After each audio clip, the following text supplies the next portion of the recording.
Okay, good morning, everyone, and a very warm welcome to the Oregon Visitor Profile webinar.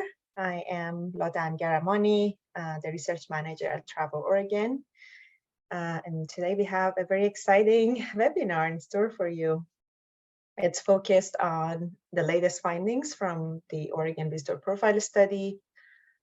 This collaborative study was conducted with Destination Analysts and a collaboration with the Port of Portland and DMOs across the state.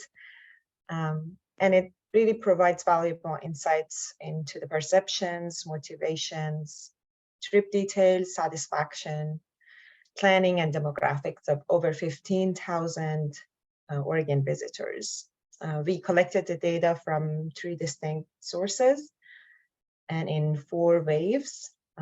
We started the data collection in December 2022, and we concluded the data collection in January 2023. So to guide us through the study's findings, we are really privileged to have 2 amazing presenters today. First up is Michelle Drenker. Michelle currently serves as Research Director for Destination Analysts.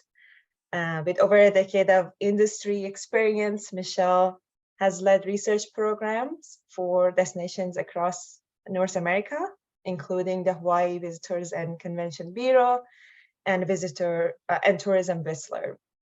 Michelle is currently based out of the San Francisco Bay Area. She holds an undergraduate degree from the University of Oregon and a graduate degree from the University of British Columbia. And thanks, Michelle, for being with us.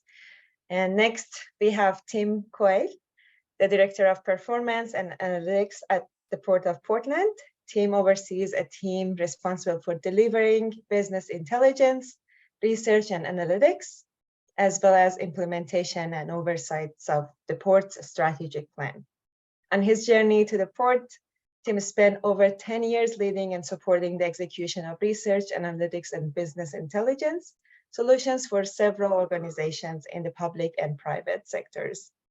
For 7 of those years, he served as the Manager of Performance and Analytics at the San Francisco Municipal Transportation Agency, one of the nation's largest public transit agencies. Very glad to have you with us, Tim. So following Michelle and Tim's presentation, we will have a Q&A section, but feel free to add your questions to the chat. And my colleague Javier is here and will manage the chat and assist with any questions you might have. Javier, really appreciate all your great work on this project. And if the time permits, at the end, we will showcase a video on how to navigate and utilize the interactive dashboard that we have created so that you can delve into the results of the study with any type of filtering option you want to use. And after the webinar, we plan to provide very valuable sets of resources. It includes a recording of this webinar, the presentation slide, so don't worry about taking notes or screenshots, and a link to an interactive dashboard that you can use at the future. So without further ado, I'll hand it over to Michelle to kick off the presentation. Enjoy the webinar. Thank you. Let me share my screen here. All right. The screen is visible, Javier? Good to go. All right. Well, thank you guys for inviting me to discuss the results of the recent visitor profile study with you today. I'll be sharing 9 key learnings about Oregon's visitors and what it means for the future. As LaDawn mentioned, I am a University of Oregon undergrad. I love Oregon. I was super excited to work on this project. My partner and I take a trip up there every single year, and we like to explore all the different corners of the state. My contact information is on the left. If you have any questions specifically about this research, feel free to reach out. And just a quick background of who we are as Destination Analysts. We're a full-service market research firm that provides destinations in the greater travel, tourism, and hospitality industries with deep and actionable insights to guide marketing, branding, and management strategies.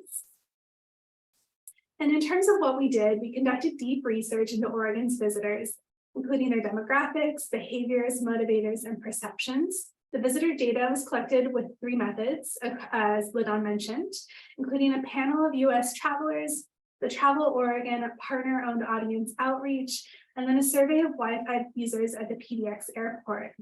All travel must have occurred between January 2021 through December 2022, and a total of 17,762 responses were collected and weighted to the origin and destination regions within Oregon.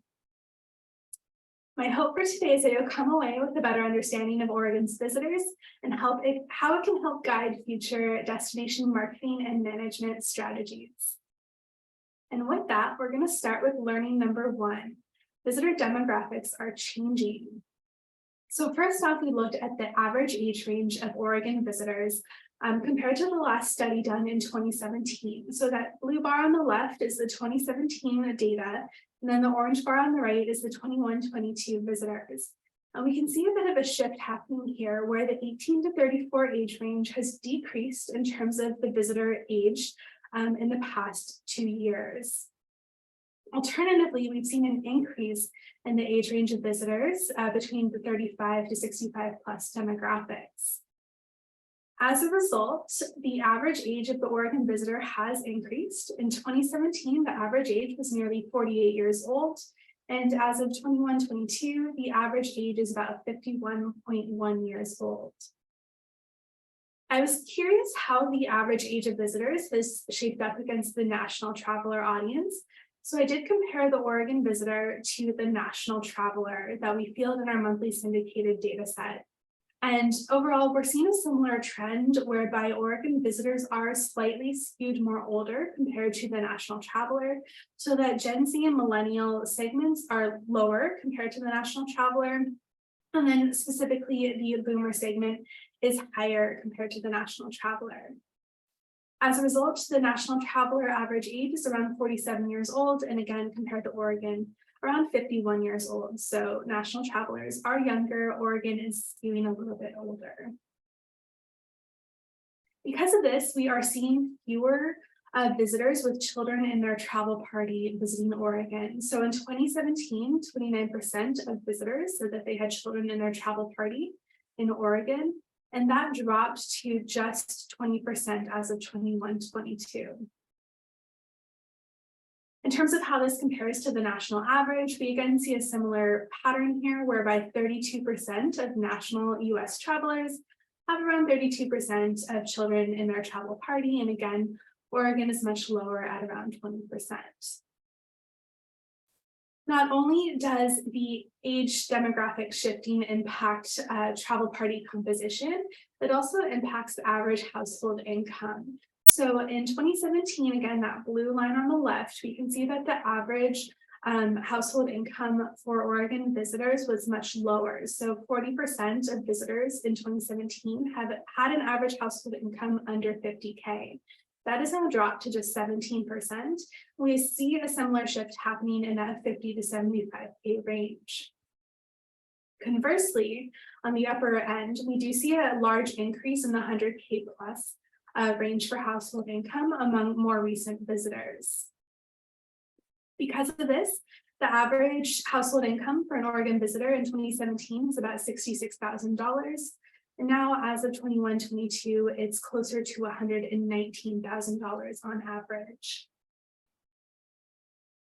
When I check this against the national traveler data set, national travelers have an average household income of about 85K, and again, the Oregon visitor closer to 119K. So the Oregon visitor is a wealthier socioeconomic status compared to the national traveler overall. So the key learning here is that the travel marketplace is continuing to evolve post-pandemic. It's incredibly important to continue to measure your visitors to understand who is traveling and why. What was true even just 2 years ago might not be true in the next 2 years. Learning 2, travel motivators may not be what you expect. We asked among the top activities within Oregon, which were the driving motivators for you to choose Oregon as your destination? And by far and away, the top 2 motivators are scenic beauty and a relaxing environment place to unwind. 9 in 10 visitors said that scenic beauty was their main selection factor in choosing Oregon. And then what we want to do is not just look at that importance rating, but also the satisfaction rating with these different activity attributes. So on the left-hand side, we see again that 90% say that scenic beauty was important in their decision to visit Oregon, whereas the satisfaction rating is actually 94%, which is a 4 percentage point increase. When we see this delta and differential between importance versus satisfaction on the positive side, that means the attribute or activity was more surprising to Oregon visitors. It's not something that they expected to find, but were surprised by in their trip. In addition to scenic beauty, as I mentioned, the second in line and very close is relaxing environment and a place to unwind. So 88% of visitors say that they came to Oregon specifically for the relaxing environment. Again, when we look at that differential between the importance versus the satisfaction rating, we can see that there's a 2-point increase in those who said that Oregon is relaxing and a place to unwind on their trip. Third, 8 in 10 visitors, a very high percentage, said that they traveled to Oregon specifically for the local food. And again, we see that same jump. This time it's much higher with an 8 percentage point delta between the importance versus the satisfaction rating. This tells us that this is an even more surprising aspect of an Oregon trip or vacation. People come for the food, but they're even more satisfied by it, which increases their likelihood to return in the future. So anytime we start to see that delta grow at a larger rate, that's a really positive story that the attribute was maybe not what was expected, but what they experienced and had a positive impact on their overall trip perceptions. In terms of local food activities, around 1/3 of visitors went to local restaurants and bars, and around 1 in 10 visited a coffee roaster or tea maker, a winery, or a brewery. Finally, fourth in line, we have outdoor recreation and experiences. So similarly to local food, 8 in 10 visitors said that they specifically came to Oregon for the outdoor recreation. When we look at the different outdoor recreation activities, around 1 in 5 visitors went hiking on their most recent trip to Oregon. And just under that, 15% visited a national forest, refuge, scenic area, or monument. 14% visited a state park, and 13% visited a nature observation area. Again, looking at that differential between importance versus satisfaction, we can see that there's a 6 percentage point increase in overall satisfaction levels. Again, extremely high. So 85% of visitors were satisfied with their outdoor recreation experience in Oregon, higher than their expected importance in choosing the outdoor recreation for their visit to the state. And then jumping down to the bottom of the list, we'll touch on the other points here soon, but I wanted to highlight tax-free shopping. So just 4 in 10 visitors said that they specifically traveled to Oregon for tax-free shopping purposes. However, when we look again at that differential between the importance versus satisfaction rating, we can see an extremely high jump to 18 percentage points. That means that some visitors, especially I'm guessing out of staters, were not expecting to find such great shopping options within Oregon, and that had a high impact on their overall satisfaction rating of their trip to the state. So the key takeaway here is that understanding what inspires visitors to take a trip to Oregon is important for marketing messages. A mix of scenic beauty, a relaxing environment, local cuisine, and outdoor experiences are considered important for choosing Oregon as a travel destination and also reflect high satisfaction ratings when visitors leave their trip.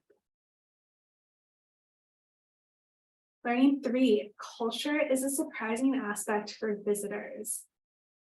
So looking back at that activity selection list, I wanted to break this out separately. I think it's really important to look at this attribute as a standalone key product.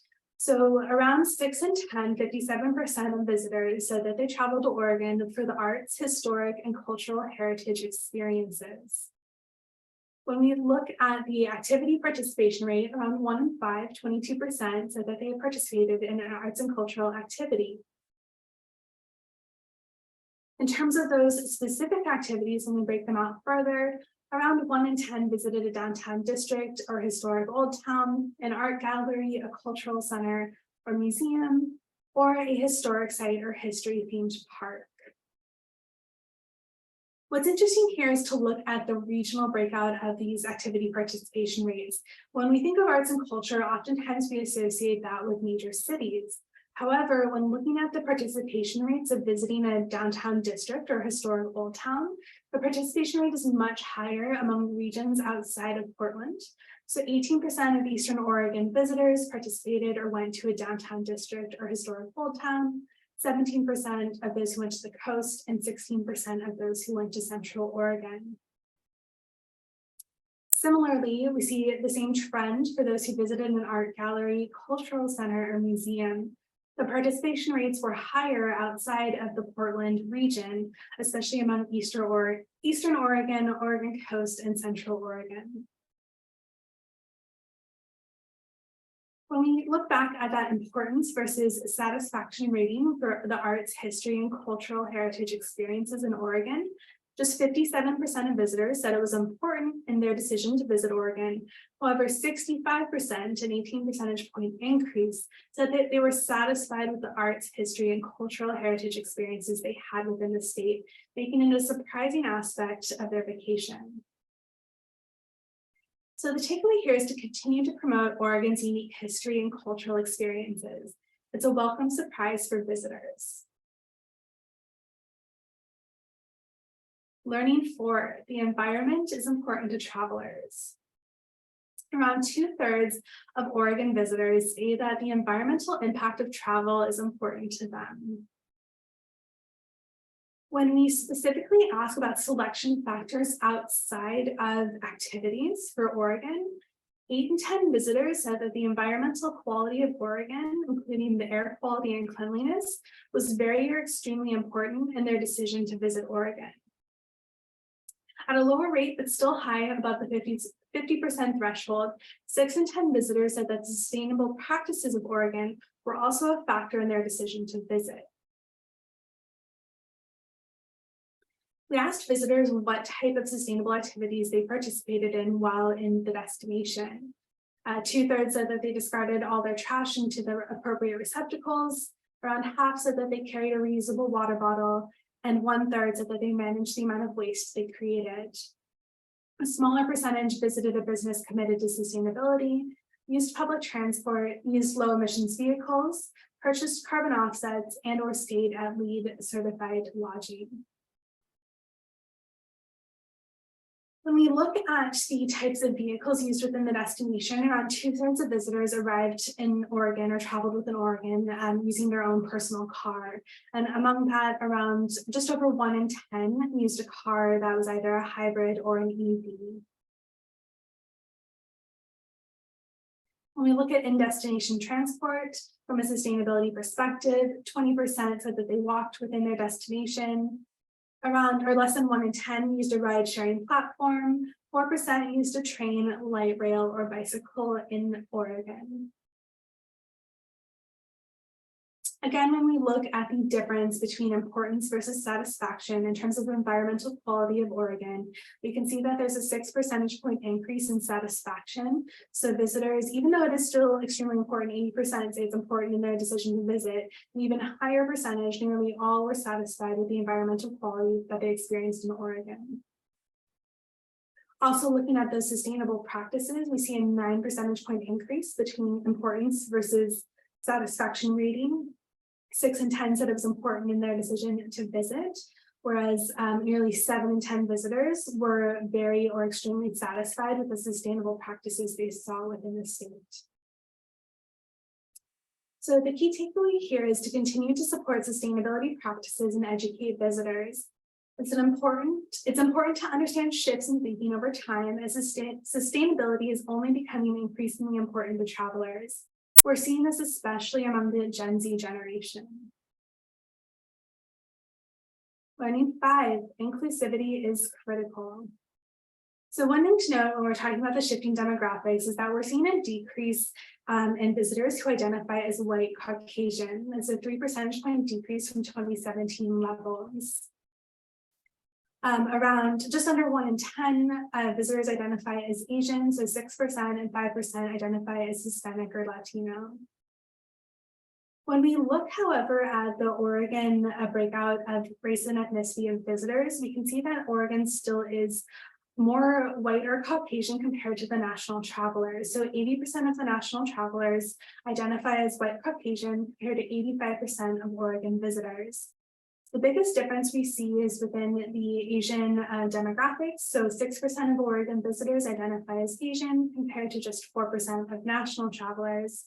And then on the flip side, 8% of national travelers identify as Black African American. However, only 2% of visitors to Oregon identify as Black African American. I thought it would be really interesting to look at those who are interested in visiting Oregon in the next 3 years versus those who have visited in the past 2 years.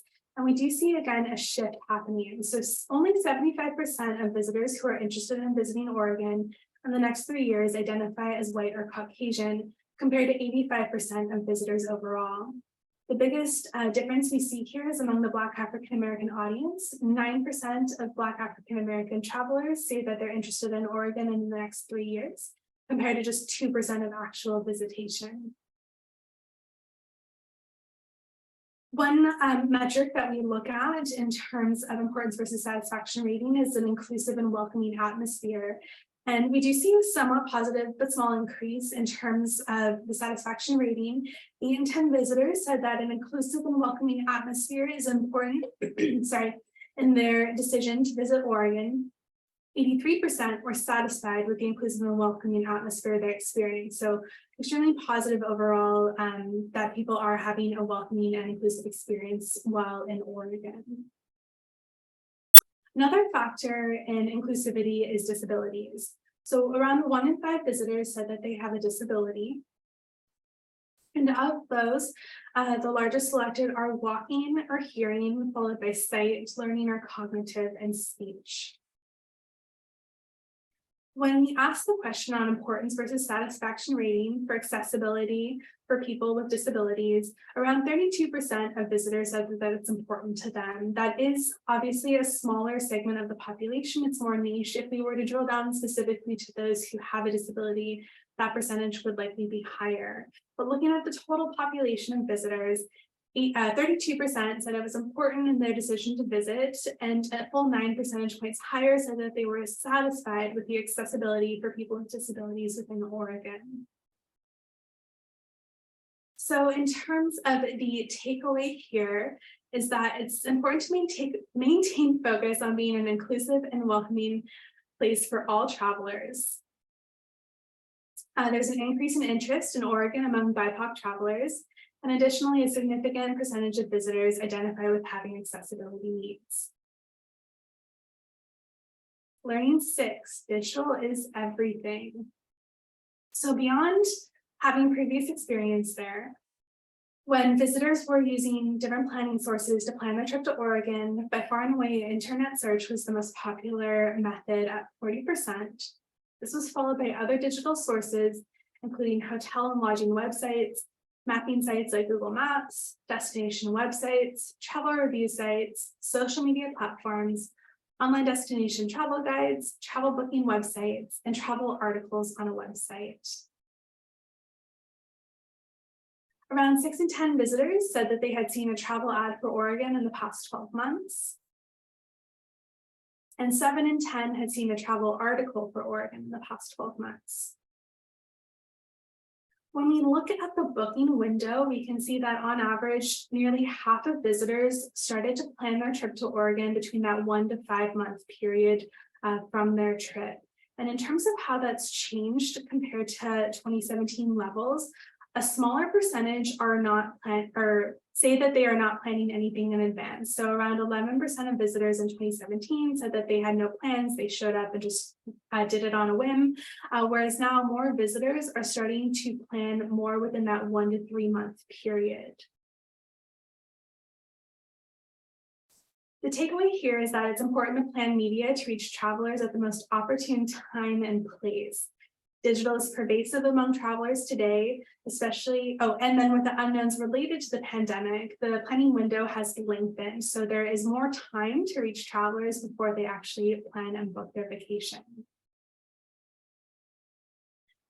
Learning 7, structural factors are important. One thing we asked for those who did not visit Oregon is what are the key reasons for you choosing not to visit Oregon in the past 2 years?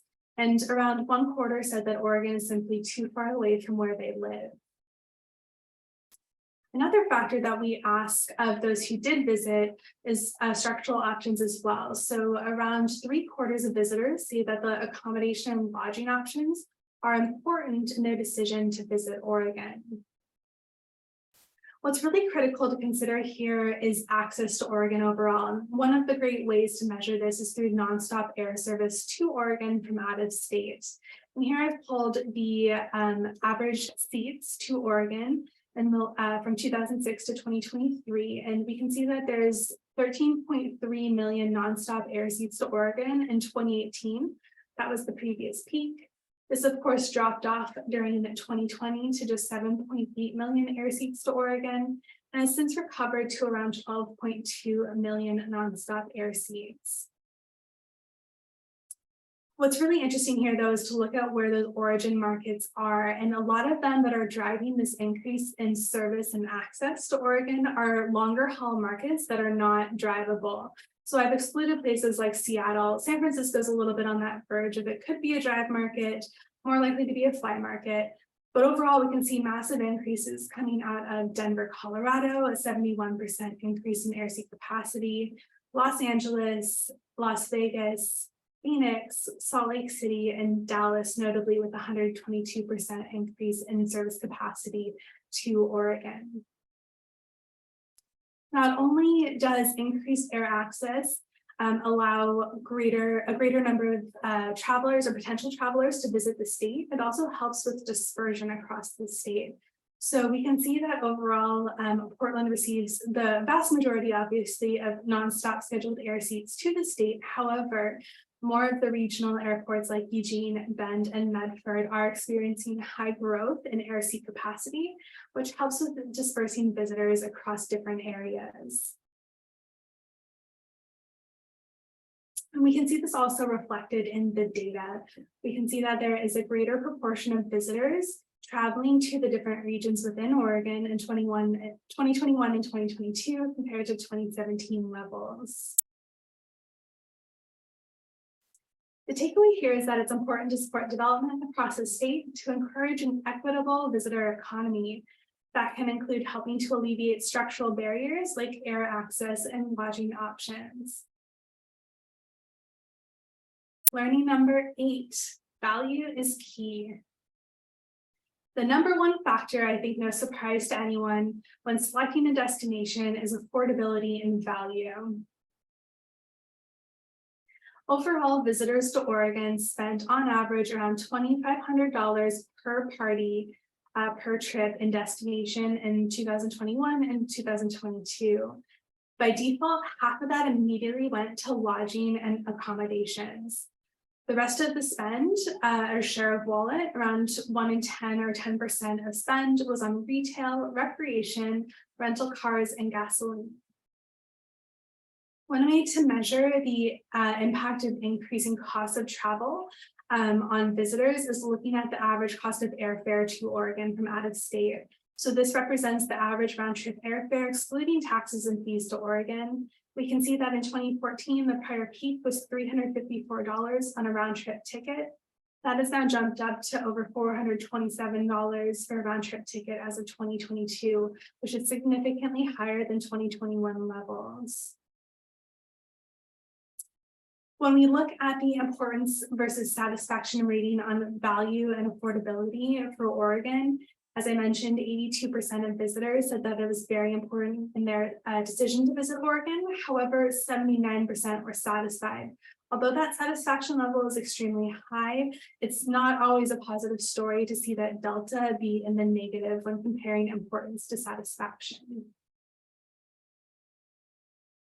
For those who did not visit Oregon in the last 2 years, part of the reason why they didn't visit is that they said that gas prices are currently too high and that it is too expensive to visit. So value perceptions are incredibly important for a destination, oftentimes the most important attribute when selecting where to go. Value can be increased by increasing quality while maintaining cost, or by reducing costs while maintaining quality. Because travel costs continue to rise, it's critical for destinations to focus on that quality component. So the takeaway here is to maintain Oregon's value proposition for visitors. And last but not least, learning number 9, finding the optimal visitor mix. I wanted to compare first-time versus repeat visitors. We know repeat visitors make up the vast majority, I think around 8 in 10 visitors to Oregon currently. Repeat visitors have much more positive perceptions of Oregon on scenic beauty, being welcoming and inclusive, and being a unique place to visit. In addition, repeat visitors are also more likely to visit regions outside of Portland. So they are much more likely to visit the Oregon coast, Willamette Valley, Southern Oregon, Mount Hood, Central Oregon, and Eastern Oregon. Repeat visitors are also more active. They are more likely to participate in various activities like food and drink, outdoor recreation, and shopping. They also tend to have higher satisfaction ratings. So 95% of repeat visitors are very satisfied with their trip to Oregon compared to 91% of first-time visitors. Again, still extremely high for first-timers, but still higher for those repeat visitors. Repeat visitors are much more likely to return to Oregon in the future. 9 in 10 said that they are extremely or very likely to return, compared to just 66% of first-timers.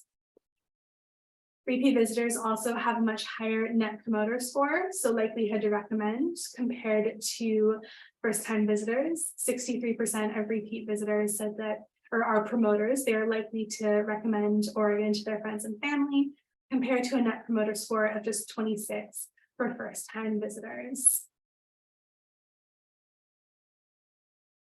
However, on the flip side of that, first-time visitors tend to spend more in destination. On average, per party per day, first-time visitors spent around $561 compared to an average of $508 for repeat visitors.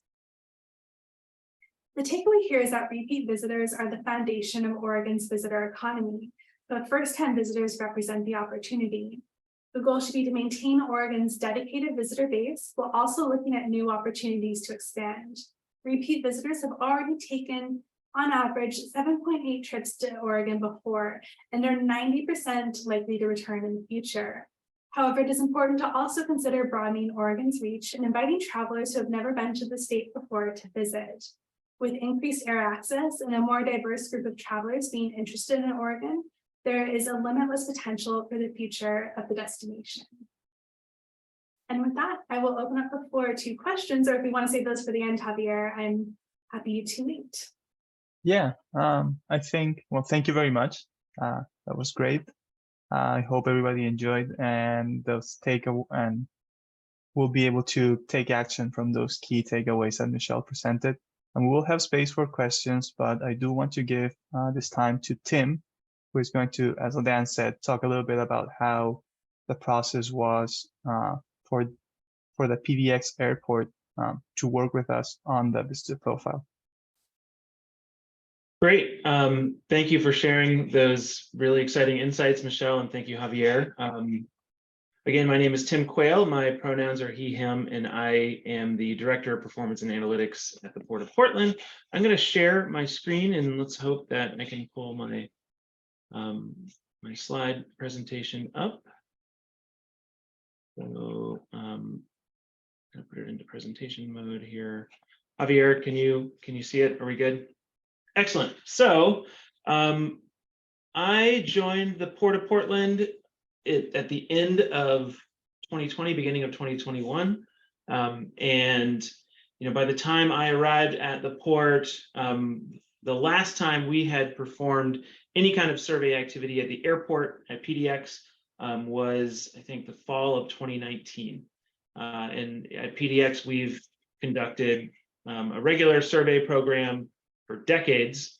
We rely on survey activities to develop air traveler profiles that go into informing our air service development strategies.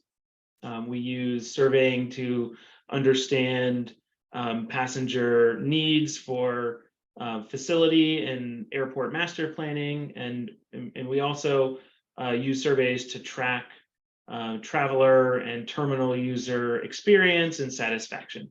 But when I joined the port, it had been quite some time since we had performed any surveys due to the ongoing COVID pandemic. And so I jumped at the opportunity to partner with Travel Oregon on this exciting project to learn something about our own travelers, to reestablish that long-standing program of tracking PDX visitors and terminal users, and to ensure that we're meeting our goal of creating that extraordinary passenger customer experience, and also to test new approaches for collecting passenger and terminal user insights and turning them into actionable information. We were at the precipice of some pretty unprecedented disruption. The COVID pandemic was happening. We were undergoing a massive construction project. How unprecedented was that disruption? I think this slide kind of says it all. By April of 2020, a month into the shutdowns due to COVID, we were sitting at about 5% of our normal air travel volumes relative to the same month in 2019. And so you can see in this chart, it has taken us quite a bit. It has taken us and the national air travel quite a long time to recover from that pandemic trough. And we're almost there. We're around 8% as of the end of this past April, toward recovering all of our historic air travel. And with that, we've changed our passenger demographic has changed quite a bit. And so the opportunity to partner with Travel Oregon and Destination Analysts to learn about that changing demographic was really important to us. Also, if you haven't flown in a while, you might notice when you come to PDX that it looks a little bit different. That's because major parts of the airport are currently under construction. Before the pandemic, we were welcoming around 20 million passengers per year. And we expect that number to grow all the way to 35 million by the year 2045. So we're building literally the airport for the future that reflects our region and state's regional character and cultural diversity. We want it to be welcoming and universally accessible, friendly to all who step foot in the airport. And we call that project PDX Next. Now, PDX Next was actually broken into 5 projects, and believe it or not, 4 of those 5 projects have already been completed. That includes a new Concourse E and a new Concourse B, also a new transportation center with rental cars on site and expanded parking. But the 5th and potentially most noticeable and disruptive project is currently underway, and that is the development and expansion of our main terminal at the airport. We call it Terminal Core, or T-Core for short. And a lot of that work really got started in earnest in 2022, around the time that the visitor profile study began. And so we viewed this as a potential massive disruption to passengers. We were doing all sorts of really big things, like building a 9-acre mass timber roof and sliding it onto the terminal building.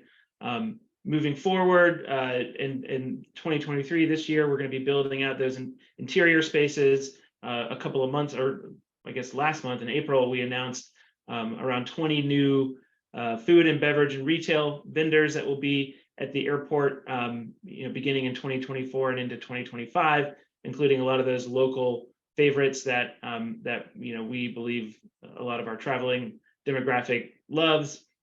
And we expect the project to be completed in 2025. And we know that PDX is an ambassador for the region and for the state. It provides that first impression to a lot of visitors coming here for the first time.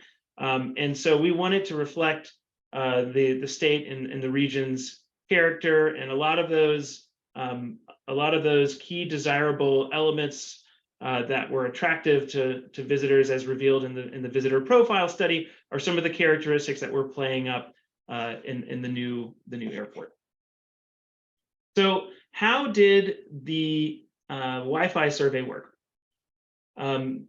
We partnered with our digital communications team here at the port, and of course with Travel Oregon in developing the questionnaire to present the passenger survey to everybody who signs on to the Fly PDX free Wi-Fi at the airport. When you sign on to the Wi-Fi network, you are prompted with a little screen to accept the terms and services of connecting to our free internet.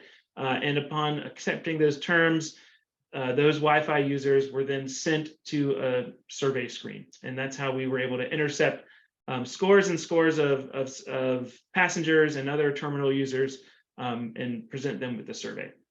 So over the course of 4 survey waves lasting about 2 weeks each, periodically through the year, we gathered over 15,000 completed responses. And that include responses from departing passengers, arriving and connecting passengers, as well as workers at the airport and even meter greeters, so the folks that drop off or pick up traveling passengers to and from the airport. A subset of those responses were used for the passenger survey, or for the visitor profile study, based on a few characteristics. And so this approach was really exciting and innovative to us. It was something new. It enabled us to branch off additional questionnaires to certain types of terminal users and include additional topics not included in the visitor profile study, involving things like understanding the food and beverage preferences of travelers. A lot of those insights ended up into the RFP that resulted in awarding 20 or so new concessionaires for the expanded terminal building starting in 2024 and beyond. We also learned a lot about transportation choices and construction impacts, and I'm going to focus on a couple of the insights related to construction impacts on the next couple of slides. So we were, as I mentioned earlier, we were really acutely aware that a lot of the more disruptive construction would be taking place during the time of the visitor profile study. And so we really wanted to test the passenger and terminal users' awareness and impacts of those construction activities. And so we asked them a couple of questions. You can see on this chart, we are presenting the results from the question, did you notice construction taking place at the airport today? And you can see the kind of 4 survey wave periods on the vertical axis. We fielded the survey in February, again in May and June over the Memorial Day holiday, again in late August and September over the Labor Day holiday, and then during the peak holiday periods of travel, Thanksgiving and around Christmas. We targeted those periods intentionally because we wanted to try to capture as many Oregon visitors as possible, so that they would be eligible to count their responses in the visitor profile study. But as you can see, quite a few folks didn't even notice the impacts or notice the construction taking place at all during their visit at the airport. And during the first wave in February, we see the highest percentage of respondents, almost 72 respondents, did notice construction. We think that lines up with a couple of construction milestones, particularly at that point we had recently reopened Terminal B or Concourse B. So that was a brand new experience for a lot of travelers, and it probably was one that was very eye-opening to travelers who hadn't been at PDX in a while and were just encountering some of the outputs or the outcomes of the new construction for the first time. After this question, we, for those who did notice construction, we asked, to what extent would you say that construction being done at the airport has impacted your travel or visit? And again, quite a few either didn't notice, or they stated that the construction did not impact their travel or visit. That was high. These results here are reflective of passengers only, and across all 4 of those survey waves. But that was really encouraging news to us that you know, quite a majority of passengers either didn't feel impacted by the construction, or they didn't even notice it at all. You know, a smaller number either reported some slight, moderate, or heavy impact of the construction on their travel. And for those respondents, we wanted to know a little bit more about what it was exactly that may have impacted their travel. And so we prompted that subset of respondents with one additional question. We wanted to hear from them to tell us how their travel experience was impacted. And you can see the vast majority, 2/3 of those who were impacted stated that the walking distance that they experienced was much longer than expected. And this was something that we expected because, you know, the big part of this project was basically ripping up the main or middle part of the airport, the terminal core.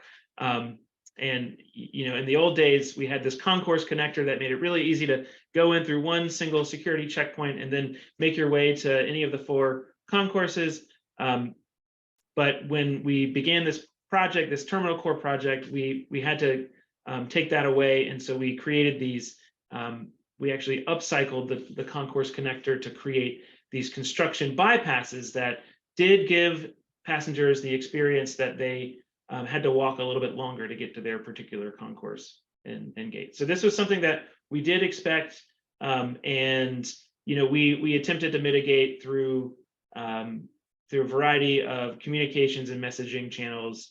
You know, we have an entire communications campaign supporting our PDX Next project. You know, we're really focused on reducing traveler stress at the airport during these periods of construction. And making people smile. So if you've been at the airport recently, you probably have noticed some silly kind of whimsical messaging campaigns to let passengers know that we're under construction and that some really great things are ahead. And so with that, I'm gonna wrap up my my remarks here and just say thank you to the Travel Oregon and Destination Analysts team for letting PDX and the Port of Portland be a part of this critical study. We learned a lot from this experience and we're so excited. We really viewed this opportunity as a way to test this Wi-Fi based survey sampling approach. And we found that it really truly offered a viable low-cost approach to gathering really important insights about traveler behaviors and preferences and demographics.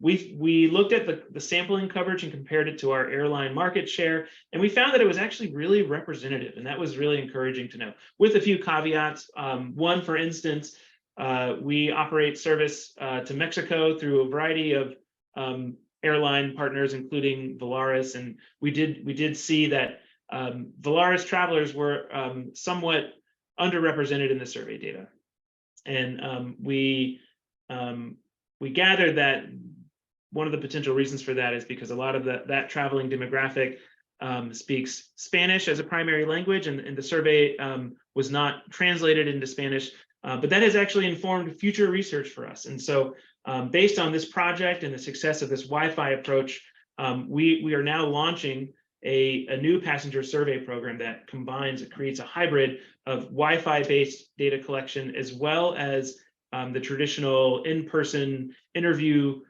questionnaire data collection over time. And in fact, if you are traveling to the airport today, you will, and sign on to our Wi-Fi network, you will be prompted with a short survey asking you a few questions. One of those questions is going to be, what is the primary language you're speaking at home? Because we're really interested in understanding how we can make PDX and the travel experience more inclusive, accessible, and welcoming to all travelers who come through our airport. And with that, I will stop and allow the presentation to proceed, and be happy to answer any questions at the end. Thanks. Thank you so much, Tim. Appreciate all the work. I know that this collaboration and partnership was very nuanced and new for both of us to figure it out, but it all came together and became very successful data collection process. Over 1,500,000. It's really unheard of. So we appreciate your help with that program. So I think there is a question in the chat, and thanks, Javier, for answering most of the questions. We have time for a couple of questions before we go over the dashboard walkthrough video. So I was wondering if Michelle or Tim wanted to touch on the question that Emily asked. For the Wi-Fi survey, were PDX workers on this Wi-Fi, or do you mean traveling workers, such as traveling airline staff? Are you concerned about repeat people answering, meaning the 15,000 isn't all different individuals? That's a great question, and we do mean workers at the airport. PDX in normal years is home to approximately 10,000 workers at any given time or any given day during peak periods of travel. And we did ask workers at the airport to complete a much shorter questionnaire to address the issue of repeat answering. We actually we have a really great web team, and they developed a kind of cookie-based process that leaves a small tracking cookie on a respondent's device, so that they do not get prompted to take the survey a second time the next time that they travel or connect to the Wi-Fi network. And so I think that cookie lasted either 90 or 120 days, and so that was a way that we helped to prevent those repeat responses. But also, I would say if an employee took the survey and then got prompted for it again, they could easily just ditch it and opt out and not take it. It was not a compulsory survey for people connecting to the Wi-Fi to take. Awesome. Thanks, Tim. The next question we have, Javier, have you responded to the question about the age? No, I haven't. I believe, and Michelle, feel free to confirm here, that we just specified as 17 and under was defined as children. Correct, yes. Okay, so we got an answer for Emily's question. We have an answer for Gloria's question about the age as well. Carrie Driver is asking, did the study show any insight into international visitor trends? Michelle, is that something you can address? Yeah, so the way that the survey was structured is the panel data only surveyed US travelers. The DMO surveys and the PDX surveys were open to international travelers, but with the caveat that we did not target them, nor did we translate the survey, as Tim mentioned. So there is a little bit of international travel within the sample. However, it is not representative of the distribution of international visitors to Oregon. Thank you. Tim, did you have any international visitors responding to the survey? Is that? We did, but I will note that a lot of our international air service had not yet been recovered, or was just being recovered during the period of the profile study. So a lot of our Asia service still hasn't come back, and our transatlantic stuff was just starting to come back in the summer of that year, and so we didn't see a huge volume of international travel directly to PDX. I think we did ask about country of origin, of course, and we did see some responses. I think many of those responses were people who did not fly internationally directly to PDX, but came through other means. Thank you, Tim. Morgan asks, what do you make of the aging and higher income traveler? What does this mean for future travel Oregon marketing initiatives? I think we can answer maybe why we're seeing that, and then you guys can talk about the initiatives if that works. So I think this is largely driven by the pandemic. We know that people were staying closer to home, more drive markets, especially older demographics that were more susceptible in the pandemic wanted to stay in places that they perceived as safe. And we're still kind of in that post-pandemic period of the time that was measured. So it was 2021 and 2022 travel. That being said, by default, an older population typically means a higher household income. So that's what's driving that up. And really the key takeaway here is to keep an eye on that, because what we saw for the last 2 years may not be true for 23 or 24. Thanks, Michelle. As far as the Travel Oregon's plan goes with addressing the shifts in the demographic, so Michael Sturtevant here, my boss, is here and can speak to how their marketing team is using this to strategize our campaigns plans. But as far as I know, we have shared the data with our campaign management team, and they are actively working with Wyden and Kennedy's team to make sure that for the future campaign planning, they're considering this shift in the demographics. Michael, is there anything you wanted to add to that?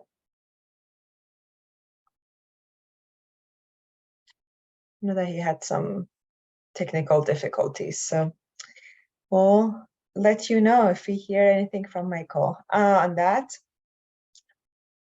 So Javier, is there any other question?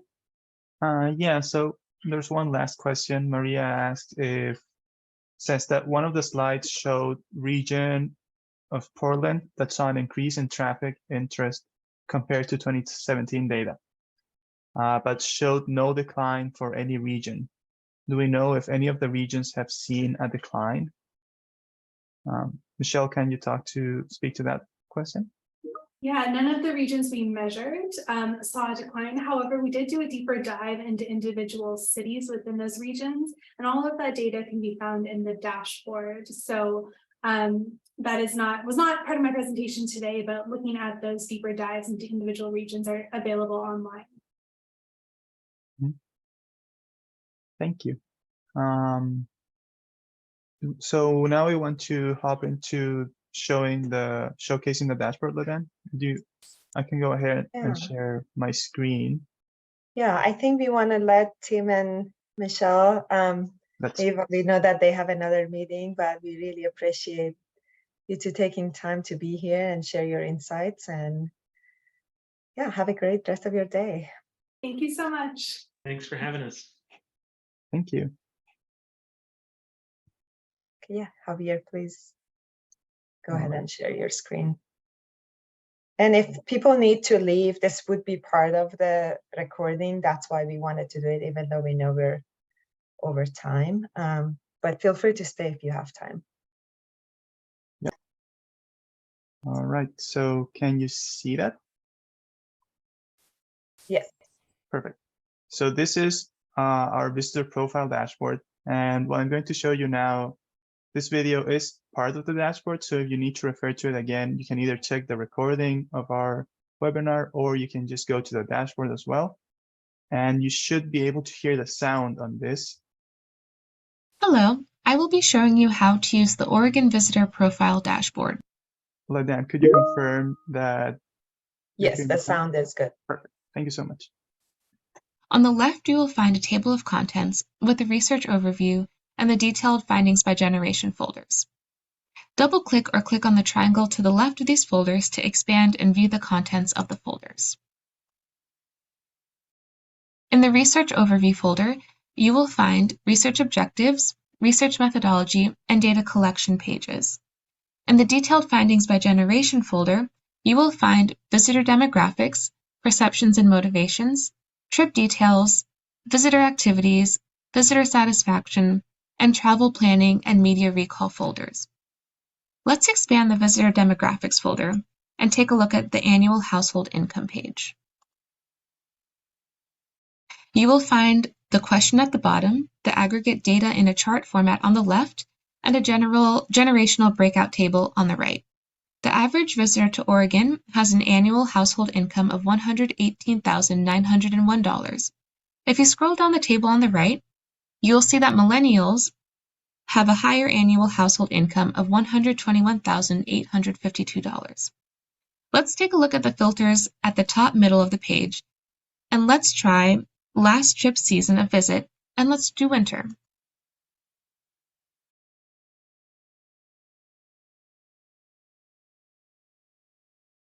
The average winter traveler has an annual household income of $116,288, slightly lower than the average overall travelers to Oregon.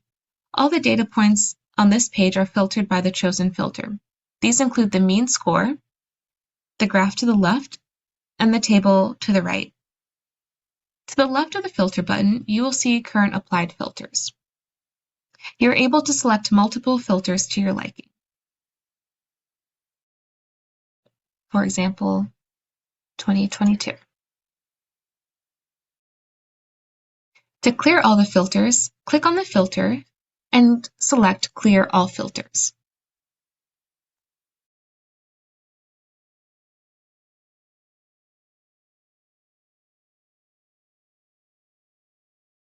There are a number of filters ranging from season of visit, year of visit, generation, ethnicity, origin state, and much, much more.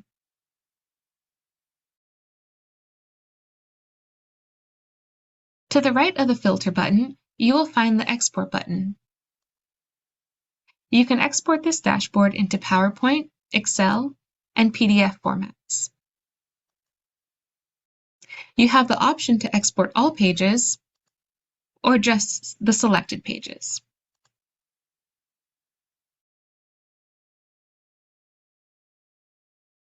You can also apply filters to your export by choosing one of the preset filters.